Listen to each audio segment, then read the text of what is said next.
The 2025 NFL draft is in the books, at least for the 49ers. Who did they pick on day 3, and what grade would we give them? We'll break it all down on today's Gold Standard podcast.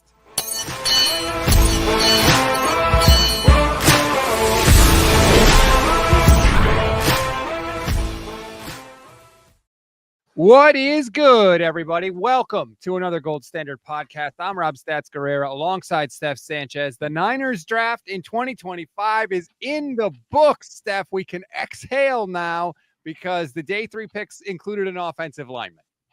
Yeah, I mean, for a lot of 49er fans, they were holding their breath for quite a long time for that one. So they got their wish, and we'll talk about Conor Colby as well as some of these other prospects as well.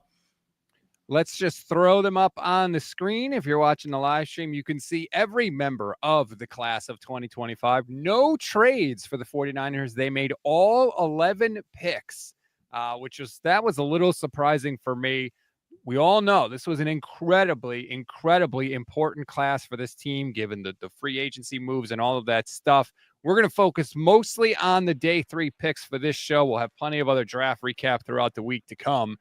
So let's just start with the first pick of the day, Steph. CJ West, defensive tackle from Indiana.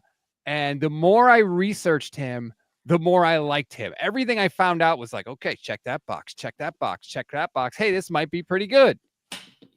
Yeah, I mean, this one is very exciting. And for a lot of 49er fans, he was a favorite because he gets a lot of comps to DJ Jones, right? And that's kind of what you see with him. He's stout. He's on the shorter end. You know, he's thick. He's 6'1", 316 pounds, but he's explosive. He could work through those double teams. He's a very good run defender. Again, like keeping up with the theme of getting run defenders and improving their run defense.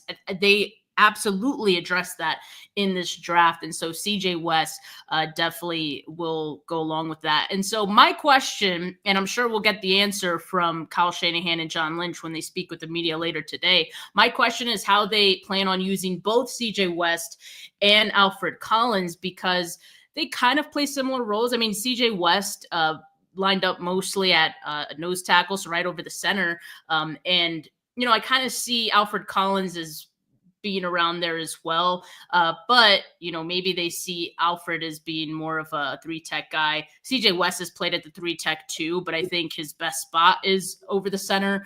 So it'll be interesting to see how they do that. Maybe they see CJ West as more of a rotational guy for Alfred Collins. Not sure. So really curious. But in any case, this is a really good move for the 49ers. And I think it's a slam dunk. I loved everything about CJ West, even down to his social media profile. Did you see his Instagram? In his bio on Instagram, it says, "I hate quarterbacks." Like, yes, we talked about the attitude and wanting to get a little attitude, a little swagger back to this defense. It seems like he has it. And if there was any doubt, just take a listen to CJ West in his first time meeting the media with the 49ers. I'm multiple. I can do it everywhere. But, you know, my bread and butter is at the one technique. That's where I'll just abuse centers, punch them in the face, you know, be as violent as possible, just creating havoc down there in the middle. Yep. Thanks, CJ. Awesome. Yes, you pass. Welcome aboard. He was the guy I know Dieter and Hutch were very high on. They had him mocked to the 49ers at one point, and it just goes along with they went into this draft saying teams are not going to be able to run the football on us anymore. And that's what their plan was. Clearly, they are not going to tolerate the just beatdown that they got on the ground at the end of the season last year. Yeah, and it's a really good sign that, I mean, obviously they knew what their flaws were. They looked at revamping their defense with a lot of these players that they let go, and they addressed it right away in this draft. It almost seemed like Robert Saleh was making most of these picks early on in this draft. And it really wasn't until today that we started to see some Kyle Shanahan picks up in the mix. But I'm a fan of what Saleh was doing and the vision that he has for this defense. Like I said, instantly improved this defense.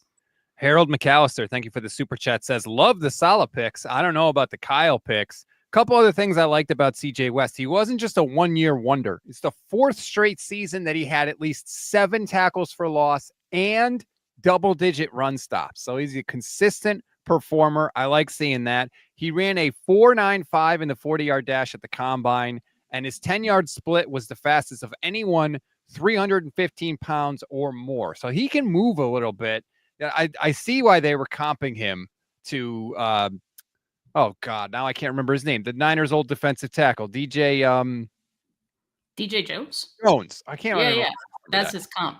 But yeah, I can totally see why people would say that. And I like the line in the Dane Brugler draft guide: plays with sticks of dynamite for hands. Okay, I don't really totally know what that means, but it sounds good. Yeah, it does. And like I said, he's explosive. He could get through defenders. He's disruptive. The one thing he's going to be better at right off the bat is going to be run defense. And he could stand to improve it in pass rush. But I think, that's something that'll probably come with time. But like I said, he's able to beat these centers. As he said, he wants to punch them, so, and he hates quarterbacks. So I think it's a good sign for him developing himself as a pass rusher in this scheme. I feel really good about this one.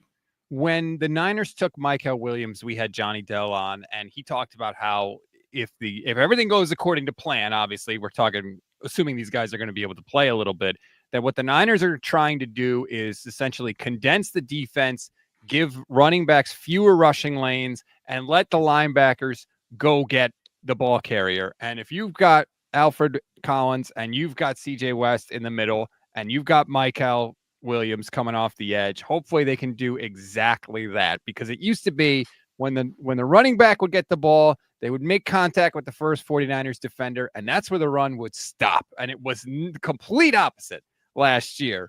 So I like that the two guys they got seemingly fit the bill as guys that will stop the run.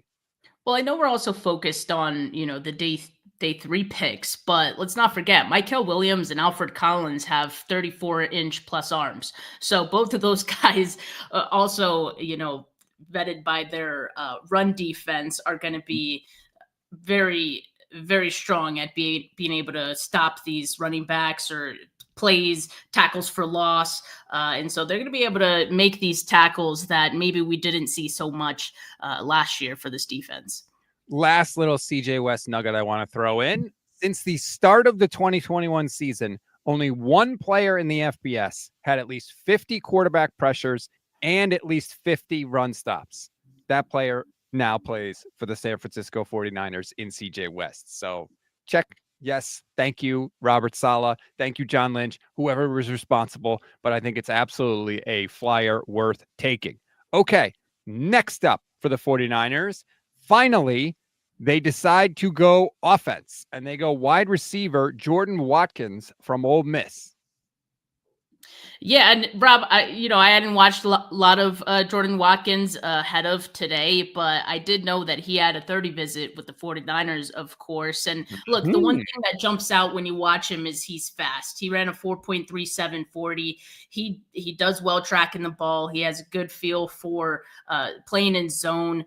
He'll probably be more of a slot receiver in the NFL. And so again, like if this is a Kyle pick, I got to ask Kyle, like what is the vision for Jordan Watkins? Because just a year ago, you drafted Jacob Cowing in the 4th round. Slightly similar skill sets. They're fast. They're slot receivers. And so we want to see more of Jacob Cowing. What's going to be the path for Jordan Watkins to getting on the field?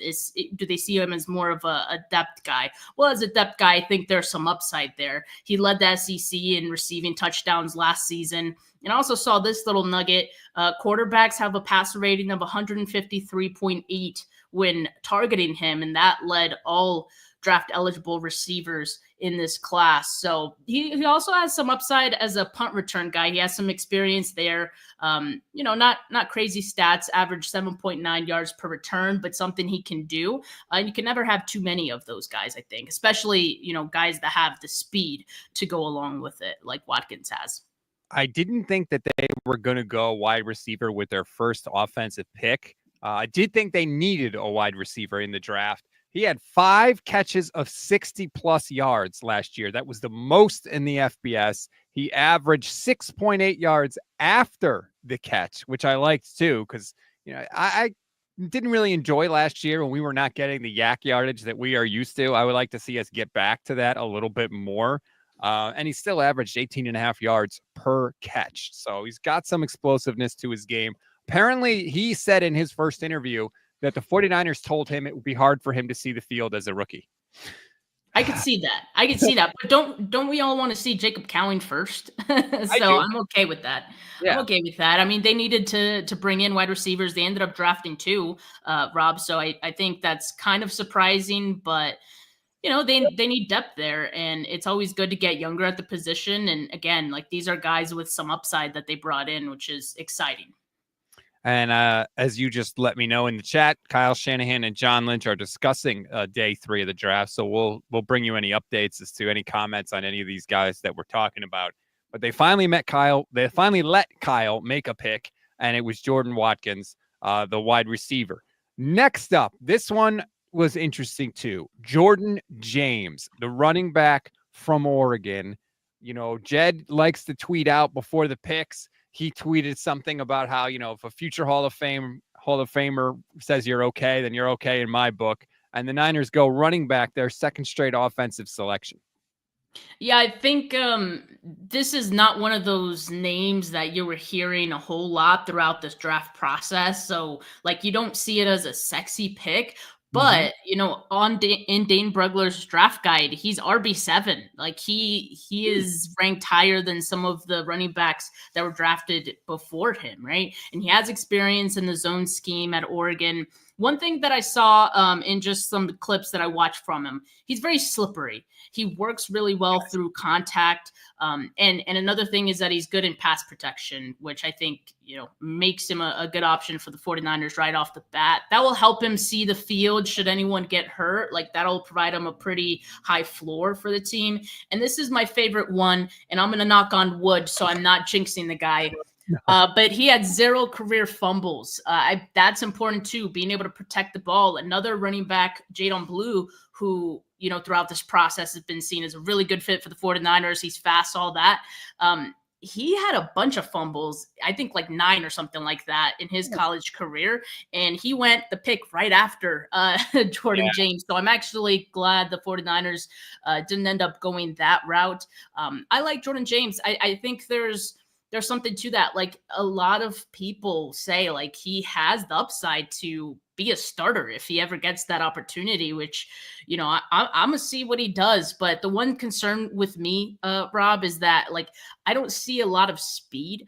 And which, is fine. Some guys can have success in the NFL with not a lot of speed. He has a 4.64 RAS score. He's not very athletic. He's not going to make a lot of big plays. I think that's evident. I think he only had one play last season that went over 25 yards. And so he's not a big play threat. But like I said, he's nice. He's slippery. He has good contact balance. This is a fine pick. He's not going to be starting over Christian McCaffrey, right? So let's not be too worried about this one. You said he's nice. I thought you were like, yeah, he's not fast, but he's a really nice guy. Right? He's got a lovely personality. No, actually, in the Dane Brugler draft guide, the last line of the summary is he has the talent to quickly ascend to the top of a team's running back depth chart and stay there. I think to me, like, it does not shock me that Frank Gore likes him, right? Because he's like Frank Gore in a lot of ways. Not a burner, not going to run away from a ton of people. But full disclosure, I have not watched a ton of him, but I did see some clips of him. And to me, his running style is similar to Frank Gore in that he gets every yard. He squeezes every ounce of yardage there is to get from a run out of it. He slides in between people, good balance, good things like that. So I did like seeing that from him. And I think this is more of a floor pick for Kyle Shanahan. I almost wonder if it's Steph, like, hey, the last, 2 out of the last 3 years, we've been down to like RB4, RB5 by the end of the year. And I almost wonder if Kyle was like, if it got down to it, I know this guy is going to hold on to the football, and I know he's going to protect our quarterback in pass protection. And so he's sort of like the break glass in case of emergency type player. And that's fine. Like, I'm cool with that. It seems like he has the skills to be that. And so it's like you said, like, what is the vision for these guys, and can they live up to that? Especially if you're going to be a depth guy, I think having a high floor is big, right? And as JD mentioned, red zone, Yes, that is an area where, he had a lot of success. Mhm. And it's because like he is kind of good in those short yardage situations. The 49ers had a somewhat similar back in Jordan Mason, who's, a tough guy to bring down. And, here, Johnny's kind of saying he's the poor man's Scatterboo. So yeah, I think that's maybe the type of role that out of all the running backs that they have, it's a pretty deep group now. That was one skill set that after Jordan Mason left, like they kind of lost. So maybe they want to bring that back. And again, high floor is the name of the game for day 3 picks. And they got that with Jordan James. I was so bummed when Scatterboo came off the board. I was like, damn you, Giants. I was really hoping. And like, I don't know anything. It's just I saw his highlights. He seemed really fun. I'm going to throw KP, actually. Kyle Posey tweeted out some clips of Jordan James against Ohio State. Nothing on the clips is always like, oh my God, that's amazing. But it's just solid, man. It's just solid work. And I'll take that. Especially, what is he? I mean, RB 3, 4, like we're not talking about a guy that's going to have to come in and start right away. So I was totally fine with it, but I was bummed that the Giants took Scatterboo. But okay, he's going to be in New York now. Enjoy that, Giants fans. At least you have that. Next up on the list, Marques Sigle, a safety from Kansas State. And the thing I liked about this, Steph, is that recently the 49ers have been going I don't want to say unathletic, but let's just say slower footed safeties. That is not Marques Sigle. He ran a 4.37 40-yard dash. That was the fastest safety of anybody. And his 15.13 miles per hour at 5 yards during his 40 was the combine's fastest. So he can move. Yeah, he's speedy. That's another thing that, Jordan James, we weren't talking about his speed there, but I think there were a couple of guys in this day 3 here that did have a lot of speed. Siegel's one of those guys, 4.37, as you mentioned. He's rangy. He plays pretty clean as well. He didn't have any coverage penalties in 2024. He also provides some special teams upside with that speed. I think that's his floor, right? Again, like guys who can do more, even like if you're going to be a depth guy, what else do you bring to the table? You have to bring something else. Special teams is that, and he's versatile. Like that's, I think, the big thing. He says he could play free safety, strong safety, nickel, and dime. He was a former corner, so you see that in his game. He has some ball skills to him. So yeah, I really like this pick at this point in the draft. I see the upside with Sigle. I really like this one. And he was teammates with Trey Lance at NDSU for a time. So, there's that. He also said his dad's favorite team is the 49ers. So that's right. We did think safety was a spot where the Niners were going to have to go in this draft. I do like the versatility there. We think it's going to be Malik Mustafa. We don't know who the other safety is going to be. I mean, he's got a shot to play, right? Because there's a definite possibility. I don't know that much about him, but I do like that they went away from the let's draft a safety that runs a 4.67. I know that's not everything, but like, damn, it's nice to see some athletes in there.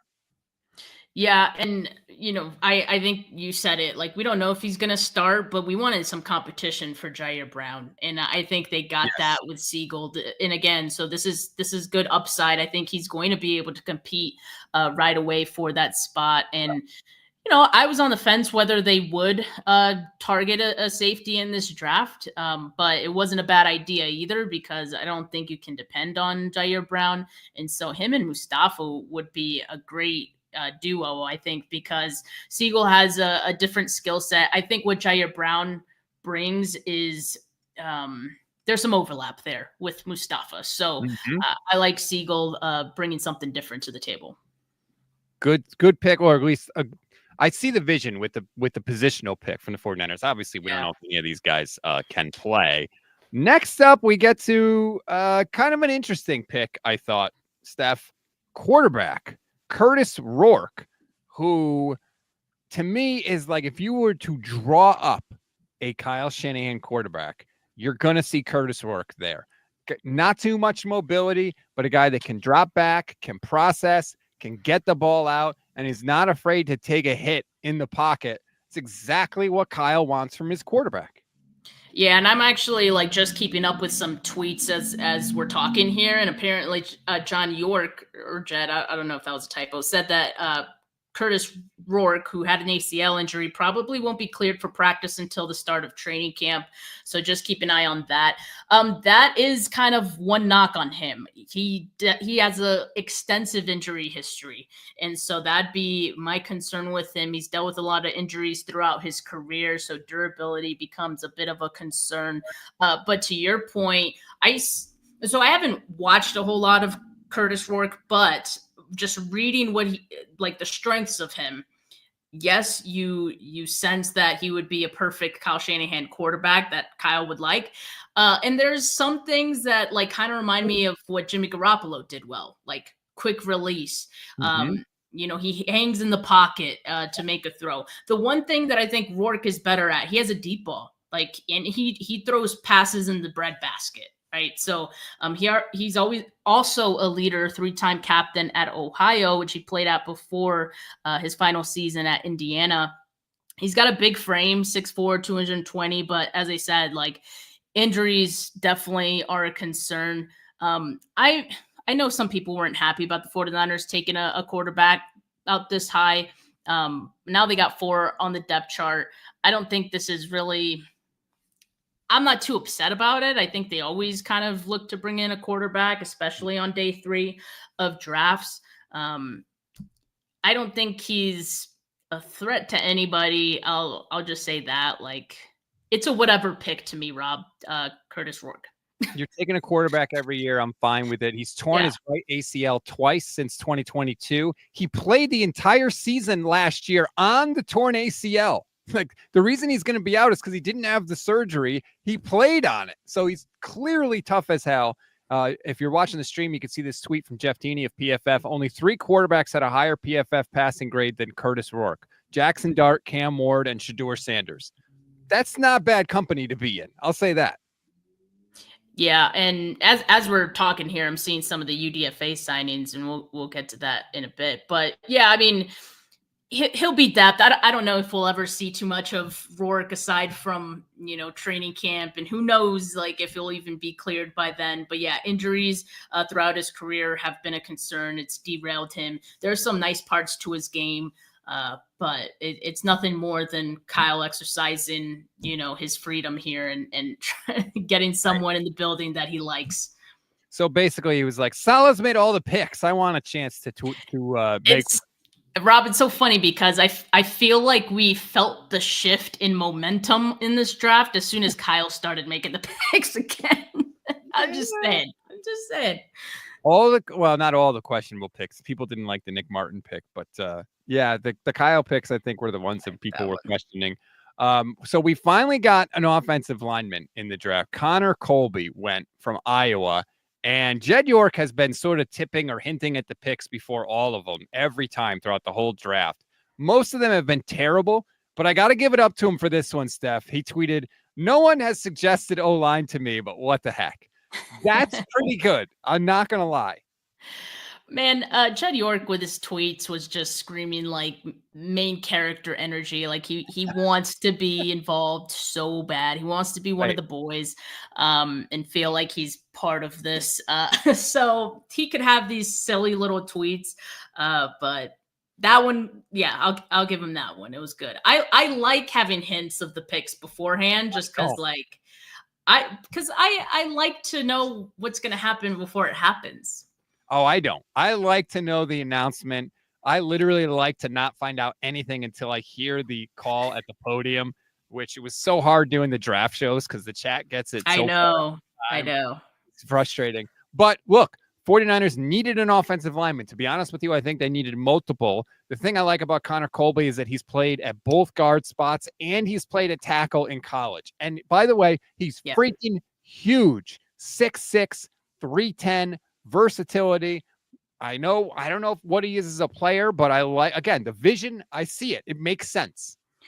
Yeah, and John Lynch, speaking with the media, said the 49ers intended to target more offensive linemen, but they ended up drafting, just Connor Colby. And quote, "There were a number of times it just didn't align and we didn't want to force things." So that tells me like some of the guys that they probably liked went before them, and they didn't want to force things. And what we said, like they ended up making all of their picks. They didn't trade up or anything like that. Maybe that's something they intended to do going into day 3. Like, hey, we're going to make all these picks. We need all these guys. Let's just see who's on the board when we draft.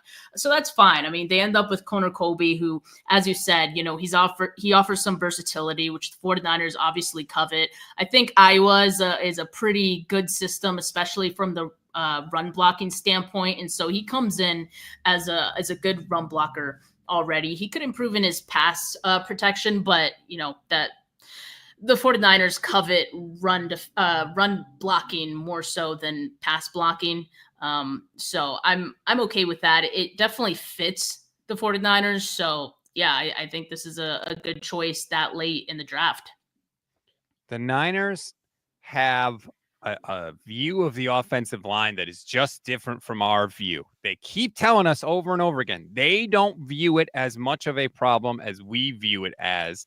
And this is clear that they, you know, I know they said they wanted to, but they didn't. But if it was a priority, they would have addressed it, right? The defensive line and the run defense was a priority. Clearly, they addressed it. So they didn't see it as high on their list of needs as the rest of us see it. I'm not saying they're right or wrong, by the way. I'm just, if you're looking for how everyone's saying, oh my God, how could they do this? This is how, because they don't see it the way we see it. And for better or worse, we'll find out ultimately what ends up happening. And I don't know, Steph, if you've seen some of the UDFA signings. Have they signed offensive linemen that you've seen so far? Not yet. The only undrafted free agent signing I've seen so far is running back Corey Kiner from Cincinnati. And he's one who's had a lot of prior connections to the 49ers. He was on the draft sheet. The 49ers, one of their assistant coaches, Miguel Revelez, was coaching running backs at the Shrine Bowl, and Corey Kiner was one of those running backs. So they've gotten a lot of, hands-on work with him, and that made a lot of sense. I actually did expect that he would probably sign as a UDFA if he made it as a UDFA. So yeah, that's the first signing that we know of so far. Okay, we'll keep an eye on that. And look, we've seen some of these UDFAs contribute for the 49ers, so it's definitely something to keep an eye on. I don't want to forget the last pick the 49ers made, wide receiver Junior Bergen, another wide receiver pick. I don't know anything about him, Steph, but I did see this tweet, so I wanted to throw it up on the screen because, I'm trying to give people information here. This comes from Ryan Fowler, who says, Niner fans are going to love Montana wide receiver punt returner Junior Bergen, historic return man at the FCS level with 8 touchdowns in his career, who can fly, 16.7 yards per return, ranked 3rd in Big Sky history, right behind Cooper Kupp. The NFL is trying to make the kick return a play. They move the touchback line again. They want kick returns. So if he can do that, good, because damn it, it's been too long since we had a kick return. I'm old enough to remember when Ted Ginn did it, and Richie James had one, I think, for the 49ers years ago, and we haven't had any since. So if that's all he does, damn it, I'm here for it. Yeah, and apparently he had a private workout with the 49ers just a couple of weeks ago. So there had been some interest there.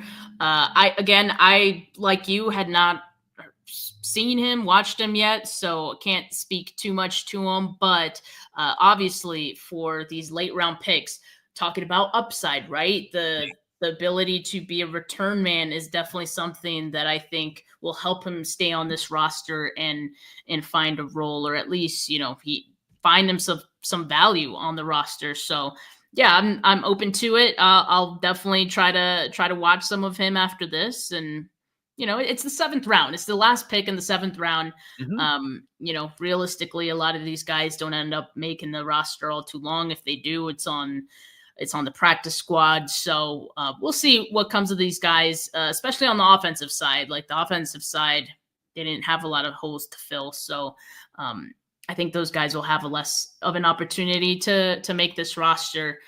But defense was what they needed to address, and they definitely did. Jed York also had a nice thank you tweet at the end of the draft, which, it's nice to see. Said, thanks to our scouts, coaches, and staff for all their hard work leading up to this draft. Always a fun time to see the athletes realize their dreams and become a pro. Congrats to all the new 49ers. Did you see, I think it was Upton Stout on his draft call when the Niners called him, he said, let's go, I'm ready. And he called everybody on the phone coach. He called John Lynch coach, he called Kyle coach, and then Jed had the ball and he called him coach too. Yeah.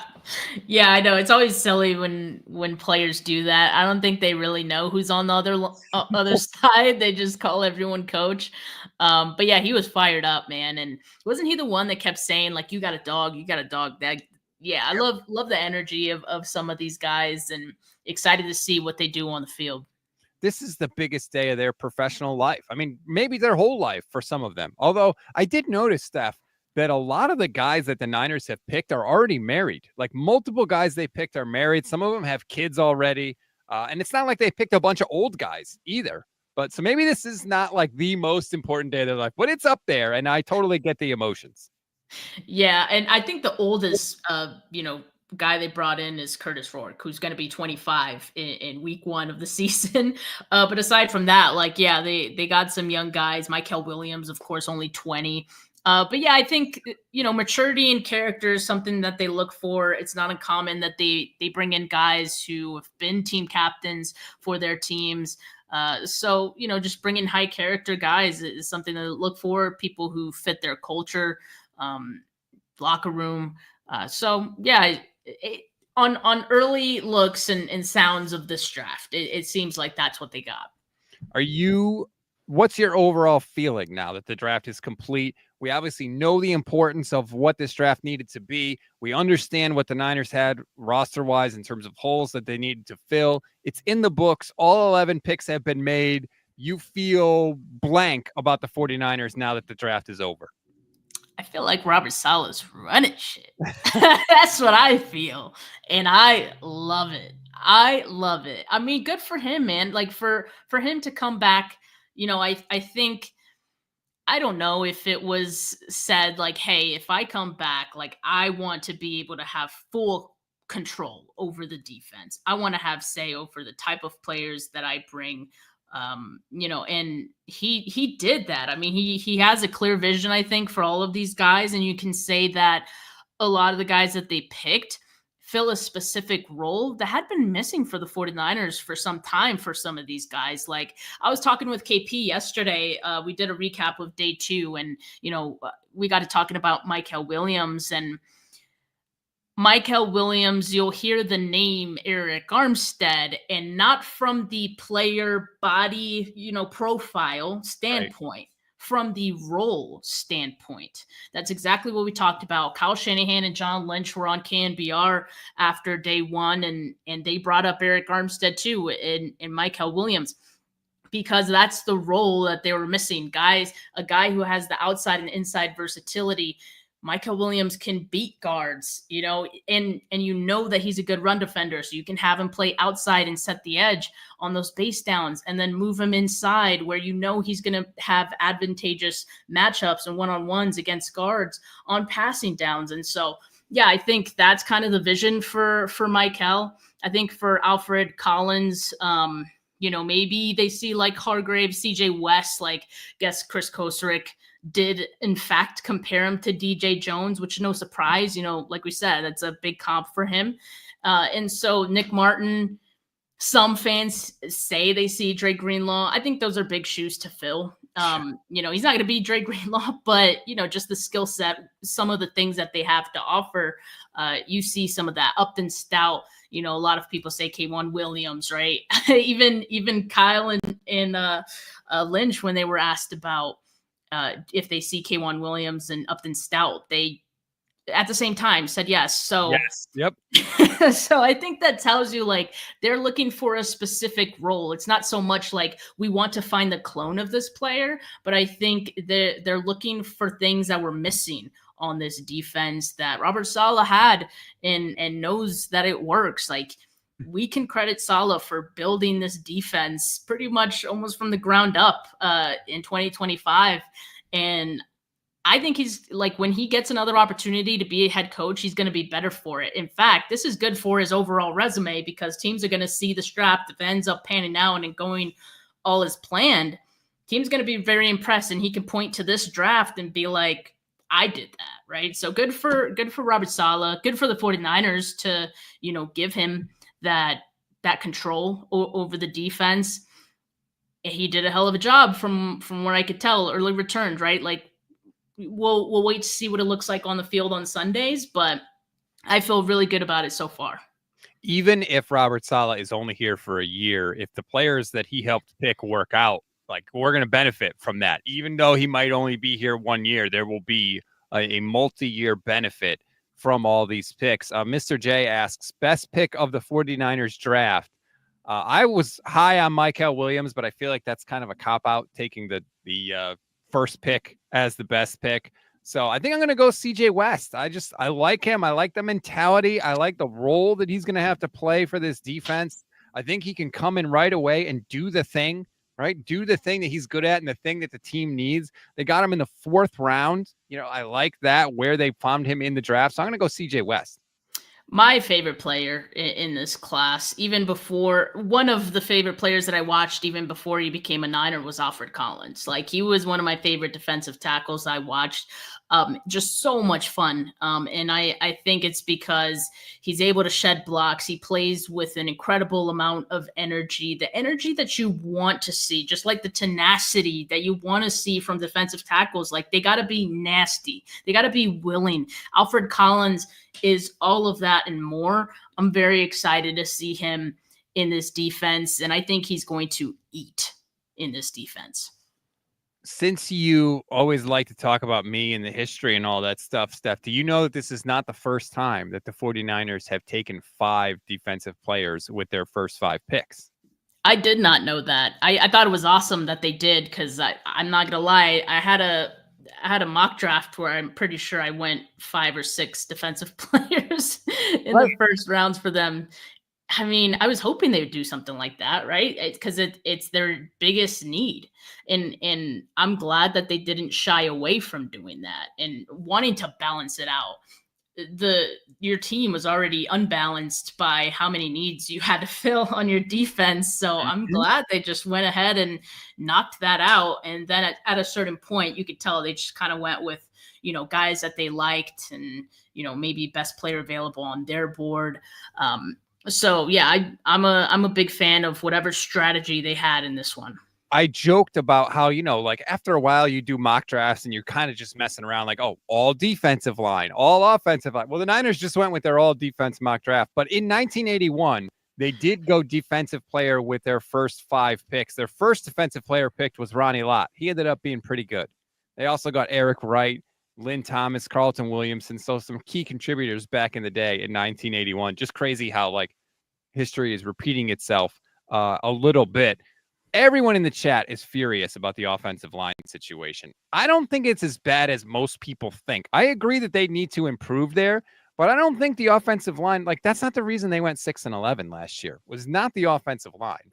So I get that we want to improve there, but if Trent's playing this year, they can hopefully skate by another year. And then they are going to have to address it next offseason. I agree, because Trent might not be there and things will change. But like, I can't look at this draft class and be like, oh, it was a terrible class because they didn't take enough offensive linemen. I'm not going to do that.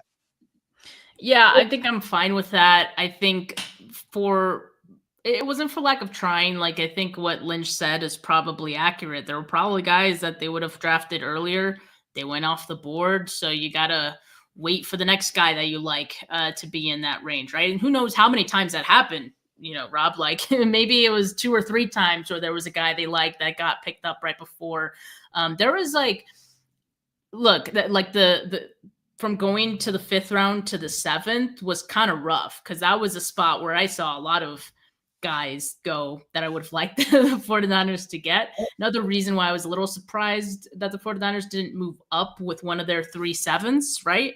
But I think their plan was to just see who's going to be there, get as many bites of the apple as they can get. And they did that. So, and they still ended up with an offensive lineman who fits exactly what they look for, which isn't like the sexy pick offensive lineman. They look for guys who could play a lot of different spots, who can start off as depth pieces, who they can develop in the background for a couple of years, right? So I think Connor Colby provides that for them. And who's to say that they can't add, some of these undrafted free agents as well. I'm trying to see, like, as I'm talking here, did Logan Brown ever end up getting drafted? Because he was one that I liked, and I'm not sure if he ended up signing with anyone. I guess I'll have to look it up. But like, there's some good options that I think are out there for the 49ers. And if honestly, if the 49ers had drafted Logan Brown, he's out there.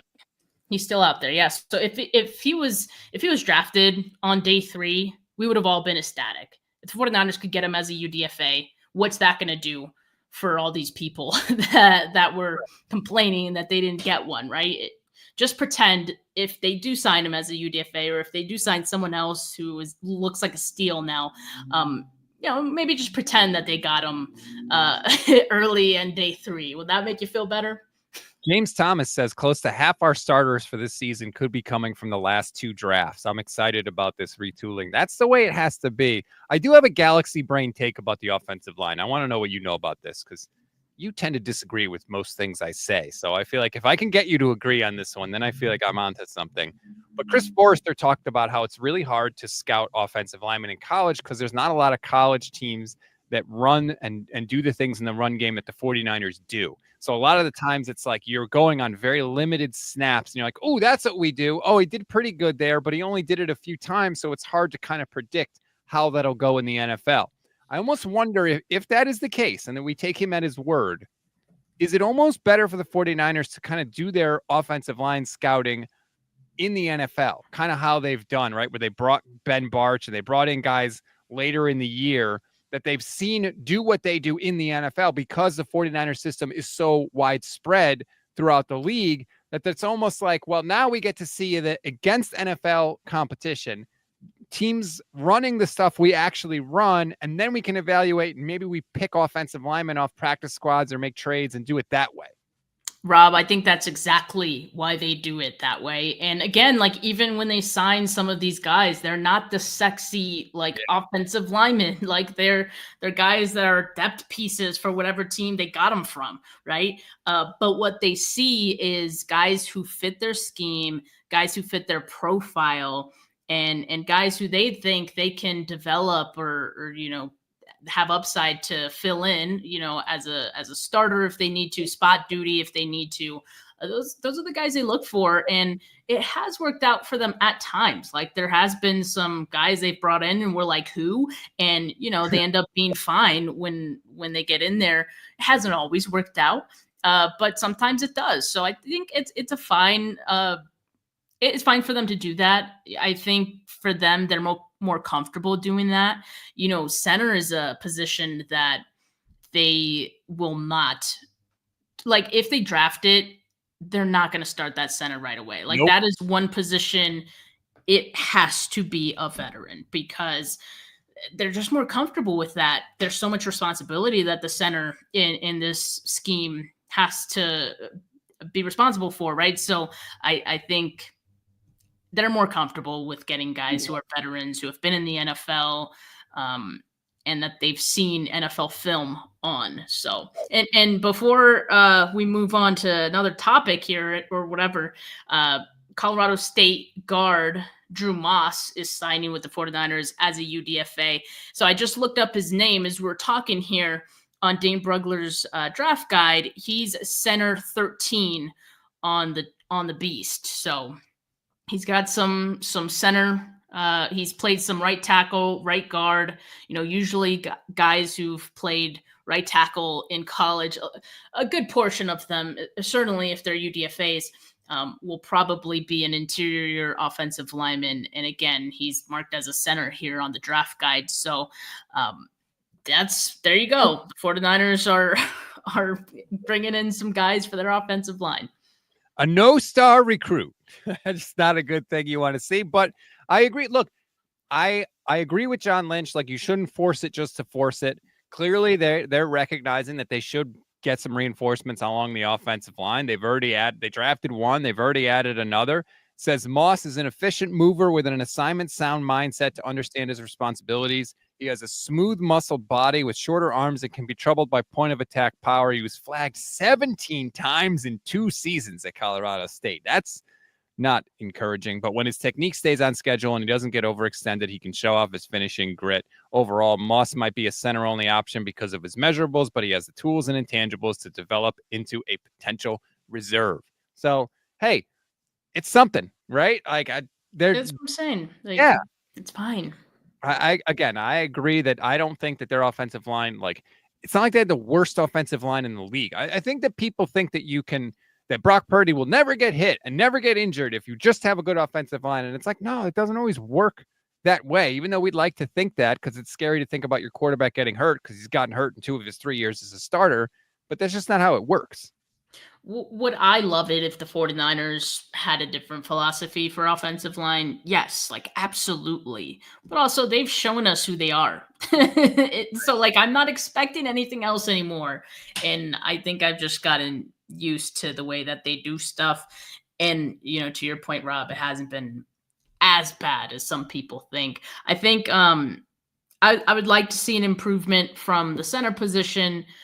That's not always an easy fix. Hey, Rob, do you think that the 49ers are going to maybe look to make a trade for anything that they maybe feel they didn't address as much in this draft? I know Matt Maiocco definitely thought, you know, they would definitely make a trade after the draft. He said even during, but we didn't see a lot of player trades. I think the only one we saw was Sam Howell getting traded to the Vikings, right? So, but now I think with teams picking up all these players, some teams are going to be willing to trade some guys on their roster that maybe are, you know, they have too many of one position. So yeah, the 49ers are in a position where if they feel like they need that position, they can go after it, right? So maybe we see that with offensive line. Maybe we see that with the center. I don't know, but I wouldn't be shocked if that's something that they do.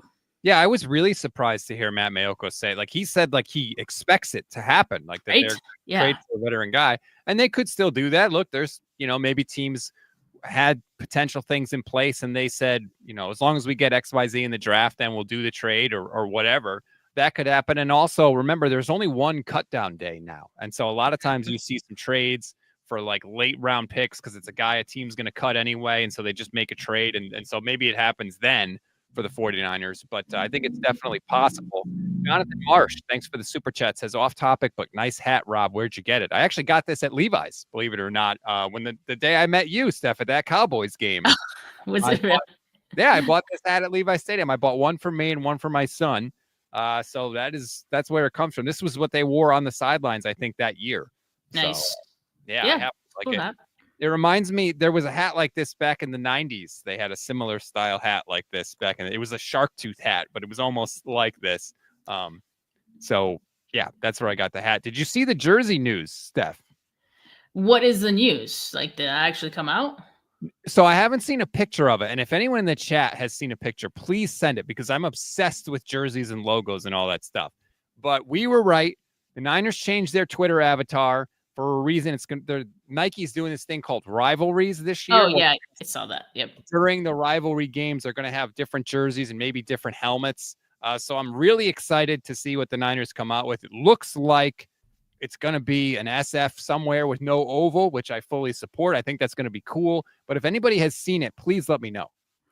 Yeah, I love the graphics, and if the graphics are anything close to what the uniform might look like, and again, like think of City Connect, like what the NBA and also the MLB is doing. I like that. I like a San Francisco inspired type of jersey. And I love the idea of just having different jerseys and alternates because as a fan, I like to have different things and things that not as many people are going to have, or I don't know. It's nice to have something different. So whatever it is, I'm very excited and looking forward to buying a jersey of whatever the design is. Yes. Little alternate could be very, very good. I'm trying to just do one last check to see if the Niners got any other UDFAs. I don't think so, but obviously those will come in. Shiloh Sanders, I think, signed with the Bucks. I know that was a whole thing. I was a little nervous, Steph, as it got later and later. Like, could Shador end up on the 49ers? I was glad that they avoided the circus. You know why? It's because Peter Scraggs brought that up, and I thought it was a horrible idea to begin with. The 49ers just have, in my opinion, too many other needs to allocate. But at a certain point, it was like, he's not this bad. Like, I know he was overrated, and certainly first round talk was maybe a little much, but like, man, day 3, and where'd he go? Like 5th round, right, or something like that. So Yeah, to Cleveland. So I'm like, this is bizarre. It was truly bizarre. But I'm okay with the 49ers not doing that. Yes, absolutely. And good luck to him in Cleveland. It's funny because Dion had a tweet about how specifically if he was a young quarterback, he would not want to play in Cleveland, which of course is hilarious. Their whole quarterback room is hilarious, as Brisbee Life on Twitch points out. Shout out to the Twitch fam. So that is it. The NFL draft is in the books for 2025. We'll have plenty of breakdown here on the Gold Standard Podcast Network, and I'm sure you will on your channel as well, Steph. But it's in the books now. It's done. We can sink our teeth into these guys, and I'm looking forward to it. Thank you, everybody that watched over the past 3 days, and thank you, Steph, for all the time you gave us on the channel. We greatly appreciate your knowledge and your expertise. We bow to it. Matt Barrows was bowing to it as well on your channel, so thank you. Yeah, thanks for having me. This has been a really fun draft. Is the fact that the 49ers didn't make the playoffs, while that sucked, like it allowed me to get into the draft a hell of a lot earlier. And so I was locked in, man. And I was so happy that a lot of the 49ers picks I had already watched prior, and they didn't have too many surprises. So that was nice as well. It's been a lot of fun covering the draft with you on my channel as well. And thanks for having me. One last question for you before we go. Way too early prediction. The 49ers picked 11th overall in 2025. In 2026, are you going over or under 11 for the Niners draft pick in the first round? Over, as in they will not be picking that early. I hope you're right. Guys, as much fun as the draft process was when you're picking that high, like I don't want to see it again. You know what's crazy, Rob, is that it seems very much attainable for this team to be so much better than they were last year. Just the easy schedule, the offense is pretty much the same. The offense last year wasn't even like the biggest issue on this team. Like we know that. The defense is going to be so much better. The run defense is going to be so much better. You're not going to be able to run on this team. So again, like the high floor. This defense has a really high floor at this point. I feel so great with Robert Saleh being back at the helm there. They're going to be a lot better, I'm expecting, this year. Sign Brock Purdy, sign George Kittle, who, by the way, was back in the building. So, Yes. Clearly is not too mad. He was actually greeting draft picks that were there. Get those two things done, and we head into 2025 with the vibes high. Immaculate vibes, one would say. Yeah, exactly. I like how the messaging around Kittle being back is, expect the deal to get done now that he's back. It's almost like they're trying to get the word out that, hey, if you just report, we'll get this deal done so much quicker. It's always all on the player, to be the bigger man in these negotiations. But yeah, as long as this deal gets done and soon, both of these deals, I'll be happy. Announce them on the same day, damn it. By the way, did you see the Kittle little commercial he did with Red Guardian from the Marvel Cinematic Universe? It was hilarious. I did not. Oh, well, it's on his Instagram if you want to go and check that out. But anyway, good job in the draft, 49ers. Let's get these guys signed, and we head into 2025 feeling very, very good. Enjoy the rest of your night and your weekend, everybody. We'll talk to you tomorrow. Peace.